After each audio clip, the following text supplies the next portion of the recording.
vertical view represents nature, so the traits that we were born with, and this city view represents nurture, impact of environment. This picture represents if teachers want to sustain students' attention, they need to ask questions to keep students engaged. They can't just give simple answers. This scale represents teachers that they need to treat girls and boys equally. They need to call on them equally. This house represents the best survival technique for the teachers. It's structure. So class needs to be organized. This snowboard represents flexible. Teachers need to be flexible.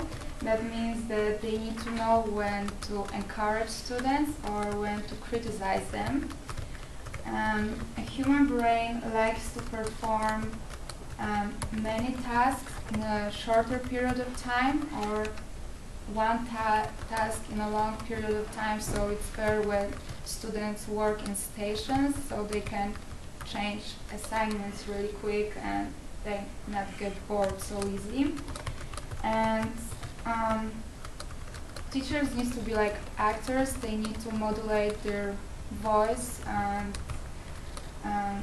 because that's gonna keep students engaged. Okay, and my strategies from the class, I want you guys to help me. So can you pick one of them? Can you pick one item? Yeah, so this pictures me and my husband in typical Polish places. So I chose these pictures to represent strangers' tragedy because that's how we feel when we first came to United States. It was really weird and strange for us. So in this tragedy, you can pass this for the other students who like to see some interesting places in Poland. So in this tragedy, students need to ask questions to the guest. So it's the perfect way to force students to think without like providing just simple information about some problem about somebody. Okay, can you pick the item?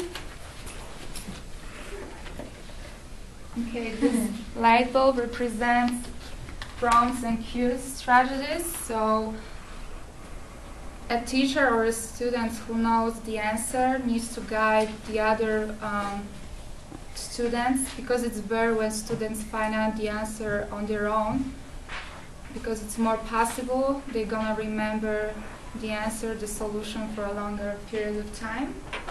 Okay, Shante.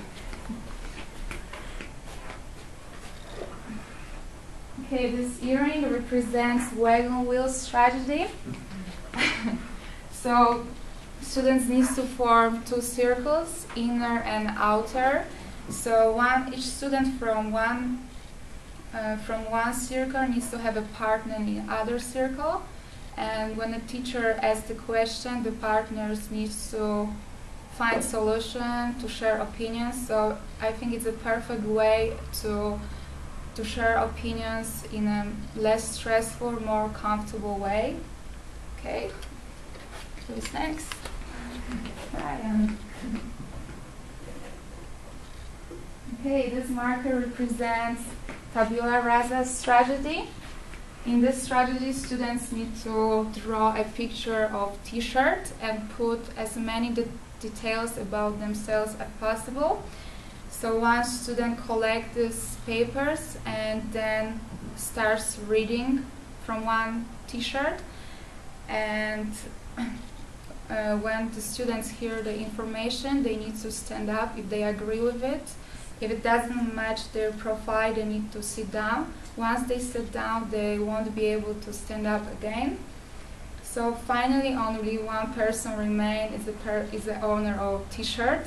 So I think it's a perfect way to get to know each other and to learn some new vocabulary and to show that students have something in common even if they're from different cultures or different countries. Okay, so next gonna be, this wooden bear represents white strategy. I think it's a perfect strategy in the content area like biology, science, or language. So students need to take first letters from the terms that are difficult to remember and create new words and put them into sentences that they're gonna be easy to memorize.